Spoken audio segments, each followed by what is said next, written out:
kana Nabi sallallahu alaihi wasallam idza dakhala al-ashru shadda mi'zarahu. Nabi sallallahu alaihi wasallam kalau masuk 10 akhir Ramadan, beliau mengencangkan kainnya. Maksud mengencangkan kain ini dua macam para jemaah, dua tafsiran. Ya. Tafsiran yang pertama, ya'tazilun nisa. Maksudnya beliau menjauhi istrinya, tidak jima. Yani tidak disibukkan dengan jima, bercengkrama dengan istri, tapi serius ibadah kepada Allah. Makna yang kedua, mengencangkan kain, maknanya yani an-nasyat. Maknanya yani semangat. Seperti dalam bahasa Indonesia, menyingsingkan apa? Kalau dalam bahasa Indonesia kalau orang itu semangat, menyingsingkan lengan baju istilahnya. Ini semangat. Lalu yang kedua kata Aisyah radhiyallahu anha tentang Nabi kalau masuk 10 akhir Ramadan, wa aiqadha ahlahu. Beliau membangunkan istrinya, keluarganya. Dibangunkan. Maknanya berarti sebelum Ramadan biasa masih mungkin tidur. Tapi kalau sudah masuk di 10 akhir Ramadan, beliau membangunkan keluarganya. Lalu yang ketiga, wa ahya lailahu, dan beliau sallallahu alaihi wasallam menghidupkan malamnya. Maknanya yakni tidak tidur. Maknanya ini begadang dari mulai malam tersebut sampai subuhnya. Itu zahirnya hadis.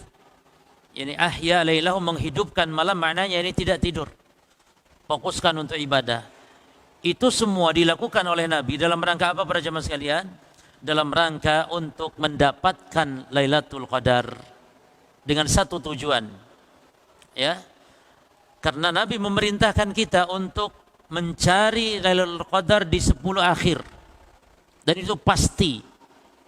Adapun kalau dikatakan 10 yang ganjil, ya, ada hadis-hadis lebih spesifik 10 yang ganjil, maka di sini masih diperselisihkan oleh para ulama.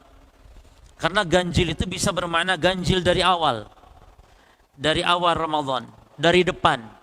Kalau dari depan ganjil berarti malam 21, malam 23, malam 24, malam 25, malam 27, malam 29. Tapi bisa bermakna ganjil dari belakang. Kalau ganjil dari belakang berarti sisa Ramadan tinggal ya 1 hari, berarti yang sisa Ramadan tinggal 5 hari, 7 hari dan seterusnya. Berarti kalau dari belakang justru maknanya berarti malam yang genap. Malam 20, malam 22, 24 dan seterusnya. Oleh karena itu, yang pasti kita tidak usah pilih-pilih mana ganjil, mana genap. Yang penting di 10 itu jangan lalai. Di 10 yang akhir jangan kita lalai, dan ini kesempatan. Sebab Nabi sallallahu alaihi wasallam pun mengatakan innamal a'malu bil khawatim. Sesungguhnya amalan itu tergantung akhirnya. Artinya Allah memaafkan insyaallah. Di tanggal 1, 2, 3, 4 Ramadan kita sampai saat sekarang kita lalai, semoga Allah memaafkan kita. Jangan sampai kita disebutkan dalam hadis orang yang lalai di bulan Ramadan. Disebutkan dalam hadis orang yang merugi. Orang yang disebutkan kata Nabi sallallahu alaihi wasallam, man adraka Ramadan falam yughfar lah.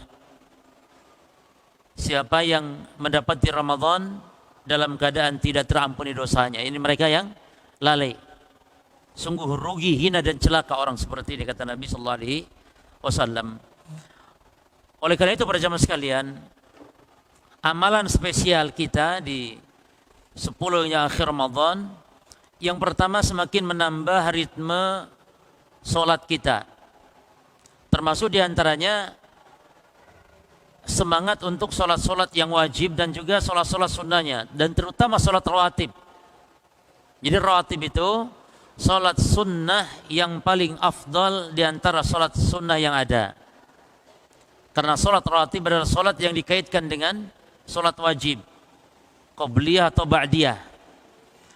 Sebagian ulama memang mengatakan solat malam yang afdal. Kalau memang itu yang afdal, sebab Nabi sallallahu alaihi wasallam mengatakan afdalu salati ba'dal fariidah salatul lail. Salat yang paling afdal setelah salat wajib yang 5 adalah salat malam.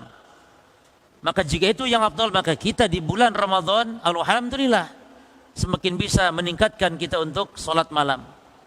Dan dibolehkan, ya, seorang muslim ketika di 10 akhir ini sudah tarawih bersama imam, namun dia dianjurkan tetap menambah lagi salat malamnya, baik berjamaah di masjid ataupun di rumahnya menambah.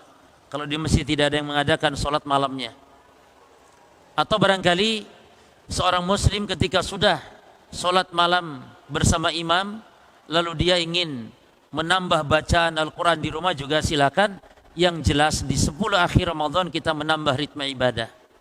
Di antara lagi para jamaah termasuk yang harus kita perhatikan adalah ibadah yang lain seperti sedekah juga. Jadi sedekah yang dilakukan di 10 malam yang akhir itu mendapatkan keistimewaan dia ketika bertepatan dengan malam Lailatul Qadar. Sedekah tersebut lebih utama daripada sedekah selama 1000 bulan. Bahkan lebih lagi.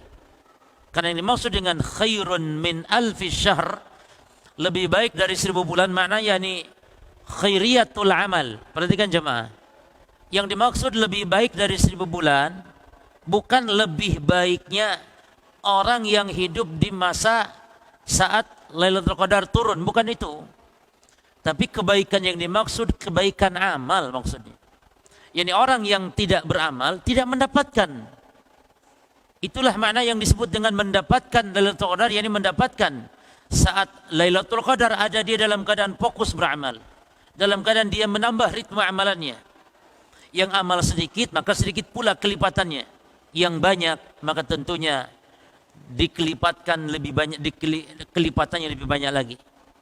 Yani satu amal seperti beramal di luar Lailatul Qadar itu, ya, ibaratnya seperti beramal lebih dari 1000 bulan per jemaah. Umur kita sih tidak nyampe segitu. 83 tahun lebih 4 bulan. Umur manusia berapa? Umat Islam umurnya kata Nabi, a'maru ummati berapa? Ma baina 60 wa 70 sana. Umur umatku kata Nabi antara 60-70 tahun saja. Lah ini Lailatul Qadar itu 1000 bulan, yakni 83, ya. Berapa jemaah? Coba kalau dibagi kalkulator 83,4. Ya. Jadi umur yang ditargetkan Nabi, umur umat Islam itu juga melebihi. Maka inilah yang dimaksud dengan keutamaan seseorang dengan bertambahnya amal saat bertemu Ramadan. Orang yang sudah ketemu Ramadan umurnya pendek, dia amalannya pun sedikit. Ya. Sehingga kacek setahun saja di akhirat akan berbeda para jemaah. Ada sebuah hadis yang menjelaskan tentang perbedaan amal ketika ada orang yang meninggal lebih dulu dengan orang yang ketemu bulan Ramadan. Ternyata di akhirat lebih banyak amalannya, pahala orang yang ketemu Ramadan. Karena bulan Ramadan bulan yang dilipat gandanya kan amalan. Kemudian juga bulan yang demikian murahnya Allah Subhanahu wa taala memberikan ampunannya. Ya. Jadi tingkatkan baca Quran, jangan putus asa yang belum banyak sekarang. Kondisikan dan begadang jemaah. Masa kalau menonton bola saja sanggup begadang sampai dia belain beli kopi Robusta atau apa ini, supaya ini sekarang kita harus lebih serius lagi. Karena kita diberi kabar gembira oleh Nabi, al-a'malu bil khawatim, sungguhnya amalan tergantung akhirnya. Ya. Jadi yang kurang maksimal di awal, maka ini kesempatan kita. Para jamaah sekalian, Allah Ta'ala berfirman di dalam surah yang disebut dengan surah Al-Qadar. Surat Al-Qadar ini sebagian ulama mengatakan dia surat Makkiyah, sebagian mengatakan Madaniyah. Surah Al-Qadar ini. Karena dia berkaitan dengan bulan Ramadan, ya. Jadi sebagian katanya Madaniyah, yang diturunkan pasca hijrahnya Nabi SAW. Namun terlepas dari perselisihan di mana surat Al-Qadar diturunkan, namun surat Al-Qadar menunjukkan keutamaan sebuah malam yang Allah menyebutnya dengan Al-Qadar. Dan Allah sebutkan dalam ayat ini, lafad wa ma adraka mal Lailatul Qadar. Wa ma adraka ma Lailatul Qadar. ketika kita mendapati ayat yang lafadznya wa ma adraka, banyak dalam Quran wa ma adraka mal qari'ah, ya, ini mengandung makna pada jamaah ta'zim wa tafkhim. Maknanya ini pengagungan. Seperti al-qari'ah, mal qari'ah wa ma adraka mal qari'ah. Menunjukkan dahsyatnya, agungnya, mulianya yang disebutkan yaitu al-qari'ah. Apa al-qari'ah? Hari kiamat. Al-haqah, mal-haqah wa ma adraka mal-haqah. Hari kiamat. Seperti di dalam surah Al-Qadar ini. Inna anzalnahu fi lailatul qadar. Sesungguhnya Allah, kami telah menurunkannya Al-Quran pada malam Lailatul Qadar. Lalu Allah mengatakan wa ma adraka ma lailatul qadar. Lalu Allah menyebutkan keutamaannya. Lailatul Qadri khairun min alfi syahr. Malam Lailatul Qadar, malam yang dia lebih baik daripada 1000 bulan. Lebih baik yakni khairiyatul amal. yakni amal yang dilakukan di malam tersebut lebih baik daripada amal di malam yang lain 1000 bulan. Kelipatannya, keutamaannya. Ya. Kemudian para jemaah sekalian, Allah mengatakan kami telah menurunkan Al-Quran. Berarti maknanya Al-Quran turun pada malam Lailatul Qadar, dan sepakat Lailatul Qadar adanya di bulan Ramadan. Tidak ada. Ya, memang ada khilaf ulama, namun yang benar, yang kuat adalah di malam Ramadan. Dan Nabi menyebutkan di akhir 10 yang akhir malam Ramadan. Bahkan semua kitab suci jemaah, bukan hanya Al-Quran. Seluruh kitab suci Allah turunkan di bulan Ramadan. Hanya Al-Quran diturunkan di akhir dan menunjukkan adanya di malam yang penuh dengan kemuliaan tadi. Ya. Taib. Surah Al-Qadar ini surah yang kalau dikelompokkan panjang pendeknya surat, itu termasuk dia itu surat Al-Mufassal namanya. Jadi panjang pendeknya Quran itu ditinjau dari panjang pendeknya ayat-ayat Al-Quran, bahwasanya Al-Quran terbagi kepada 4 macam. Yang pertama as-sab'ut tiwal. Yang pertama 7 surat yang panjang. Nah, ini 7 suratnya dari mulai Al-Baqarah sampai At-Taubah, ya. Dari mulai Al-Baqarah sampai At-Taubah. 7 surat ini jemaah itu bisa mengalahkan kitab Taurat. Masya Allah ya, Al-Quran. Jangan dengan seluruhnya, jangan. Kalau kita mau adu gitu ya, adu dalam hal keutamaan. Bukan ngadu judi, bukan. Maksudnya diadu Al-Quran dengan kitab Taurat, jangan dengan seluruhnya. Dibandingkan dengan 7 surat itu, kalah Taurat, kalah kesempurnaannya, kalah keagungannya. Nabi mengatakan sallallahu alaihi wasallam, "U'titu makanat Taurah as-sab'a."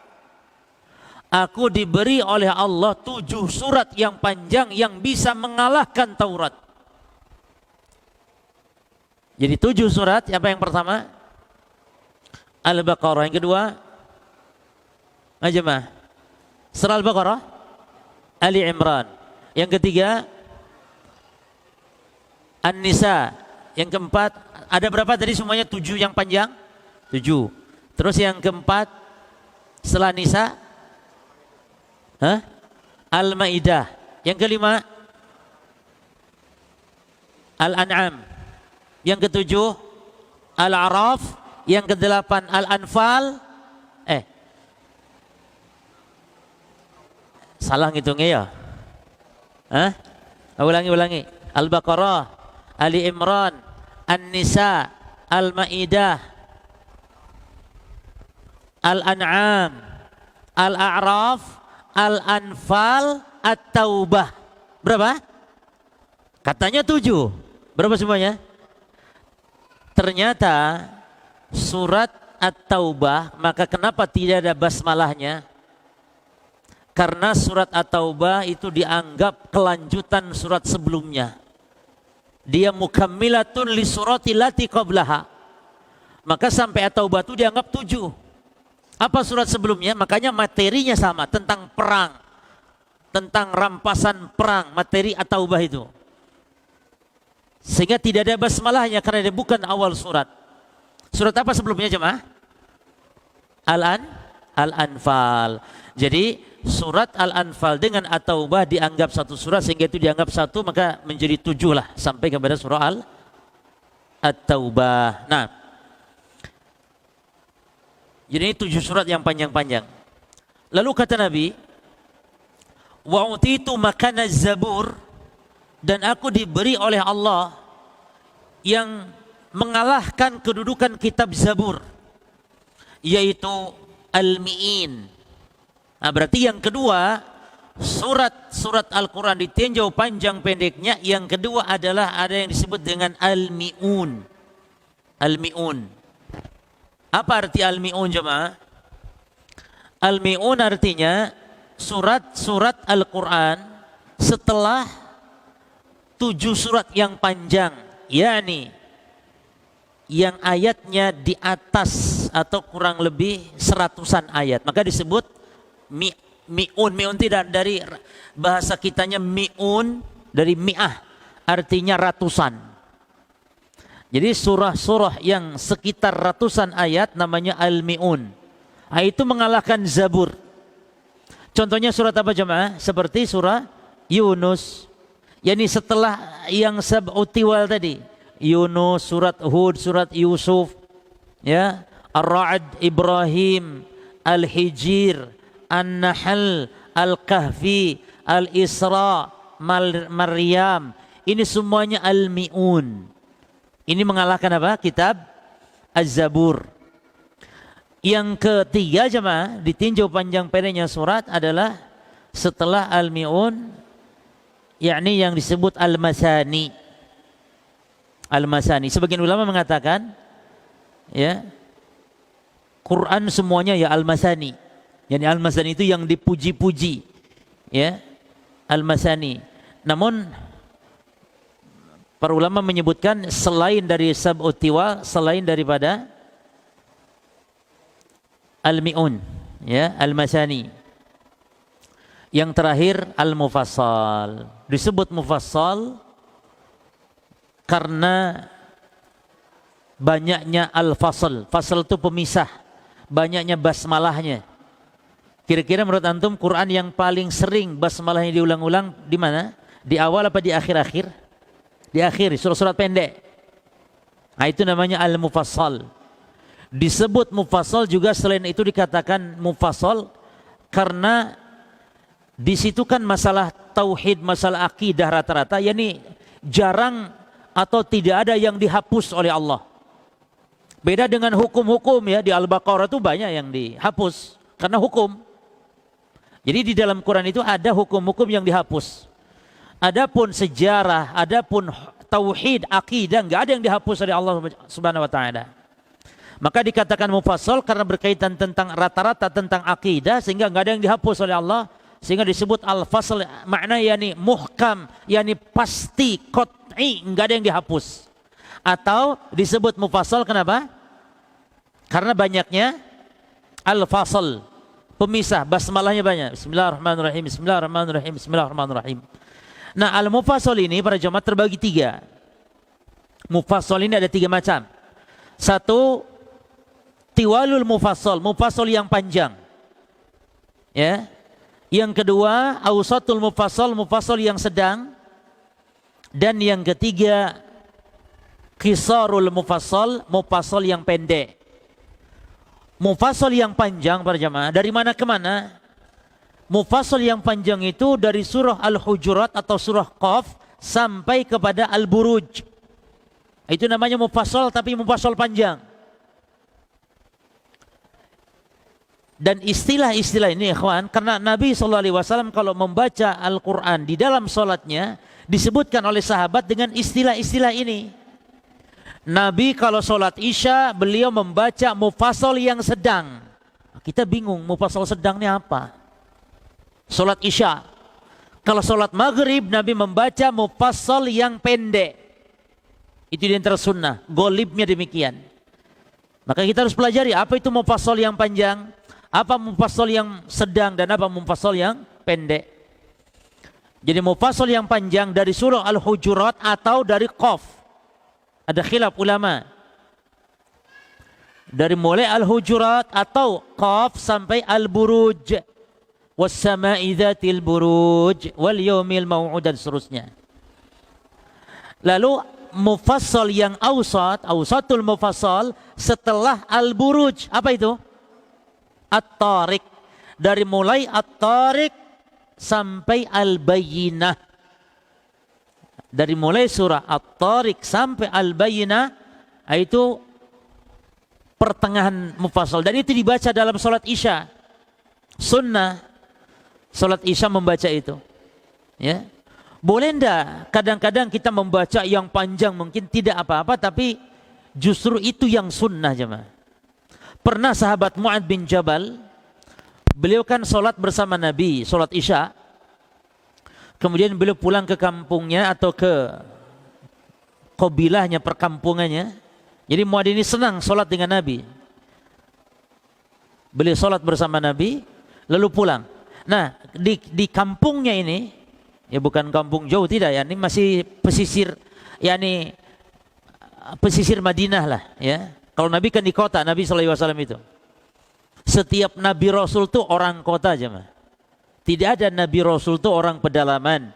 Tidak ada Nabi Rasul orang kampung, tidak ada. Dan Nabi Rasul mesti nasabnya mulia. Supaya dakwahnya bisa masuk kemana-mana. Wong sudah mulia nasabnya pun tetap dihina, tetap. Apalagi yang memang nasabnya rendahan gitu jemaah. Makanya setiap Nabi Rasul itu mesti orang kota, orang yang dikenal, bukan orang pedalaman yang dikenal. Nah Rasul sholat bersama para sahabat, nah Mu'adz pulang. Di kampungnya Mu'adz ditunggu jamaah. Untuk supaya Mu'adz menjadi imam sholat Isya juga. Ya, nah ini menunjukkan boleh sholat wajib 2 kali dengan syarat harus berjamaah. Tapi kalau tidak berjamaah tidak diperbolehkan sholat wajib itu 2 kali. Ini sholat duhur sudah, jenengan sholat lagi di rumah sendirian, nggak boleh, haram hukumnya. Kenapa alasannya? Tapi kalau berjamaah kembali boleh. Misalnya kita sudah sholat berjamaah di masjid ini, lalu ada masjid yang lain lagi sholat berjamaah, kita ikut lagi, boleh. Makanya sangat aneh bin ajaib kalau ada orang yang sedang sholat berjamaah di masjid lalu ada laki-laki nongkrong di luar. Ketika ditanya, kenapa Pak tidak sholat? Iya saya sudah sholat. Lo gak boleh gitu. Walaupun sudah sholat, ada yang sholat berjamaah, ikut sholat. Apalagi belum sholat. Kan biasanya, ya nanti saya sholat Pak. Gak boleh gitu jamaah. Orang yang sudah sholat pun kalau ada yang sedang sholat berjamaah, dia harus ikut. Nabi menegur sahabat yang melakukan demikian. Kata Nabi, la taf'alu, jangan kau lakukan demikian. Harus ikut sholat. Kalau tidak, kalau sudah sholat misalnya, mungkin sudah jamaah qashar, musafir misalnya. Kalau kita tidak mau sholat, jangan nongkrong di masjid ketika kaum muslimin sedang sholat berjamaah. Karena ini menimbulkan fitnah. Kenapa orang sholat dia tidak sholat? Apakah dia sedang haid? Atau sedang nifas? Kalau perempuan baru boleh. Perempuan pun, ibu-ibu, jangan mentang-mentang sedang haid, jangan menampakkan tidak ikut sholat. Ibu-ibu walaupun tidak puasa ya, karena haid, jangan karena tidak puasa lalu makan sembarangan di siang hari Ramadan. Karena nanti akan menimbulkan tuhmah, tuduhan dari orang. Ini kok tidak puasa, padahal haid dia. Maka tidak boleh jemaah. Jangan kita membuka pintu manusia untuk nanti menuduh kita. Jangan sampai. Kita misalnya punya piutang ya. Mohon maaf. Ada pelacur utang sama kita. Ojo pelacur lah. Ada orang yang utang sama kita tinggalnya di daerah pelacuran. Terus kita mau nagih utang jemaah. Ya. Kemana rumahnya? Di mana rumahnya nih yang utang sama kita? Di lokalisasi pelacuran, kita mau nagih utang. Itu jangan sampai kita nagih terang-terangan begitu ke situ. Nanti ada orang yang lewat, loh. Nyapa mas orang kene mas? Disangka kita lagi jajan atau apa, naudzubillah. Padahal mau nagih hutang. Ini harus hati-hati. Ya. harus tetap bagaimana caranya ditagih, mungkin nyuruh orang lain atau yang semisal, apalagi dia tokoh agama, ya. Walaupun bisa saja kiai dakwah ke pelacuran. Ada loh Pak Kiai yang dakwah ke pelacuran. Lalu kata Pak Kiai itu gini katanya, kalian wahai para pelacur, ya ini bukan pelacur ya, wahai kalian para wanita, kalian ini termasuk jihad di jalan Allah karena kalian berjuang supaya kalian tidak minta-minta katanya. Jadi sering-sering sedekah katanya. Apalagi kalau niat ya untuk menafkahi keluarga, ini termasuk amalan yang luar biasa. Harusnya disuruh tobat jemaah. Kok malah dipuji-puji pekerjaan pelacur? Ya. Jadi kita mau dakwahin pelacur itu apa? Maksudnya suruh tobat dia kepada Allah. Suruh berhenti. Ya, taib. Jadi ibu-ibu nih, walaupun tidak puasa, ya tapi hati-hati makan jangan sembarangan di hadapan anak-anak yang sedang puasa apalagi. Nah, ya. Taib. Kemudian Mu'ad bin Jabal, para jamaah, mengimami kaum muslimin dengan membaca salat Isya loh jamaah. Membaca surat Al-Baqarah. Subhanallah, Al-Baqarah jemaah. Akhirnya ada seorang sahabat yang mungkin dia punya kebun atau ladang yang biasa diakhirinya malam hari. Akhirnya dia keluar, tapi sholat di masjid itu. Tapi bukan tidak sholat ya jemaah. Tetap sholat namun tidak ikut jamaah. Keluar, sedang sholat jamaah padahal. Ya ini menunjukkan boleh. Karena Nabi SAW ketika sahabat tadi lapor kepada Rasulullah, karena sahabat ini dilaporkan kepada Mu'ad oleh temannya, wahai Mu'ad, ini ada jamaah kita yang keluar saat kamu tadi sholat. Loh, dia munafik kata Mu'ad. Innahu munafik. Dia itu orang munafik kata Mu'ad. Lah disebut munafik dia enggak terima jemaah. Dia lapor kepada Rasulullah, ya Rasulullah, saya sholat bersama Mu'ad. Mu'ad bacanya Al-Baqarah ya Rasul. Saya punya ladang ya Rasul. Lalu saya keluar, saya sholat sendiri, lalu saya pulang. Sama Mu'ad saya dikatakan munafik ya Rasul. Saya tidak terima. Lalu Nabi panggil Mu'ad.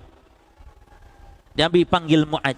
Nabi marahin habis-habisan Mu'ad bin Jabal radhiyallahu anhu. Padahal Mu'ad adalah kekasih Nabi sallallahu alaihi wasallam.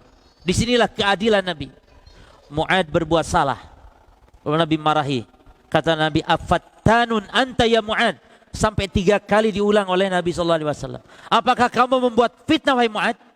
Apakah kamu membuat fitnah dalam agama wahai Mu'ad? Ini kamu baca Al-Baqarah itu membuat fitnah kamu itu. Membaca Al-Baqarah kamu membuat fitnah, membuat orang tidak suka sholat berjamaah. Kenapa kamu tidak baca wa syamsi wa duhaha? Berarti ini apa? Mufassal yang mana?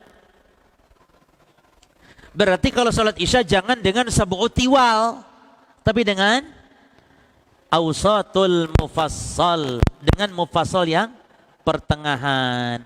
Maka kita boleh jamaah ya, kalau antum mendapati kasusnya seperti kasus sahabat yang sholat sama Mu'ad, boleh antum keluar dari berjamaah, lalu sholat sendirian, lalu pulang. Boleh. Namun jangan tinggalkan masjid. Sholat saya sendirian di situ. Tapi yang masih ada sekarang. Jangan Ustaz, bagaimana kalau imam bacanya panjang Ustaz? Apa panjangnya? Sabbihisma rabbikal a'la. Walah jamaah. Sabbihis itu normal. Jadi panjang pendek ini ukurannya syariat, bukan hawa nafsu. Nanti bergampang-gampang Ustaz, panjang ini apa panjangnya? Al-Buruj, Al-Buruj pendek. Panjang itu kalau Al-Baqarah, An-Nisa itu baru panjang. Bahkan Rasul SAW sholat malamnya bersama Hudzaifah bin Al-Yaman bersama Ibnu Abbas, itu Nabi SAW baca Al-Baqarah, dilanjut lagi Ali Imran, dilanjut An-Nisa. Ya, Rasul sholat malam. Kalau memang dianjurkan panjang, makanya kalau untuk sholat malam berjamaah, nanti mungkin jenengan mau sholat malam sambil mau mengkhatamkan Quran, silahkan. Ya, sholat malam sambil membaca mushaf. Sebagaimana sebagaimana Aisyah radhiyallahu anha sholat bermakmum kepada Zakwan, budaknya yang dia membaca dari mushaf. Karena memang ada anjuran untuk membaca panjang. Itu dalam sholat tahajud atau sholat malam. Taib. Yang ketiga jemaah, mufassal itu yang pendek, qisarul mufassal, yaitu dari mana ke mana kira-kira? Sudah bisa jawab kayaknya. Dari mana ke mana? Dari setelah Al-Bayyinah sampai akhir berarti. Sampai An-Nas. Apa setelah Al-Bayyinah?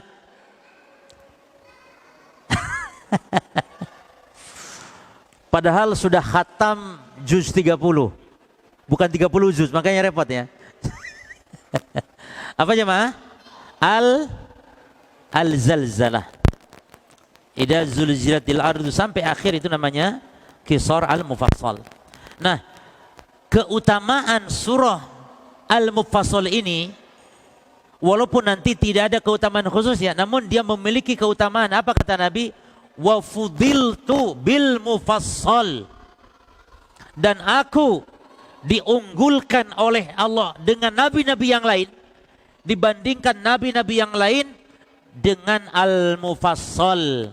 Nah, surah Al-Qadar ini termasuk Al-Mufassal. Dan apa keutamaannya? Keutamaannya adalah dia surat yang dikhususkan diberikan kepada Nabi Muhammad yang tidak diberikan kepada nabi-nabi yang lain. Karena Nabi diistimewakan dengan Al-Mufassal. Jelas jemaah ya? Berarti kandungan Al-Quran demikian agungnya sampai-sampai kitab-kitab suci yang lain terkalahkan. Tidak ada yang bisa menyamai Al-Quran. Dan Al-Quran adalah penyempurna dan mu'jizatul kubra, mu'jizat yang agung dari mu'jizat Nabi SAW. Saya ingin tafsir surah ini akan kita baca nanti setelah tarawih insyaAllah, karena sangat faedah sekali dan berkaitan. Kita akan menghadapi 10 akhir Ramadan. Terkait apa adab-adab di 10 yang akhir, bagaimana adab-adab ketika kita bertemu dengan malam-malam yang diduga Lailatul Qadar. Kemudian para jamaah sekalian,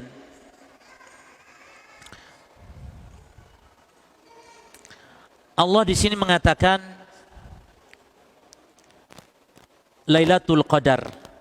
Dan Qadar ada beberapa makna. Ada 3 makna Al-Qadar. Waktunya habis ya, nanti insyaallah ya kita lanjut setelah ini. Setelah tarawih. Barakallahu fikum. Subhanakallahumma bihamdika asyhadu an la ilaha illa anta astaghfiruka wa atubu ilaik. Wassalamualaikum warahmatullahi wabarakatuh.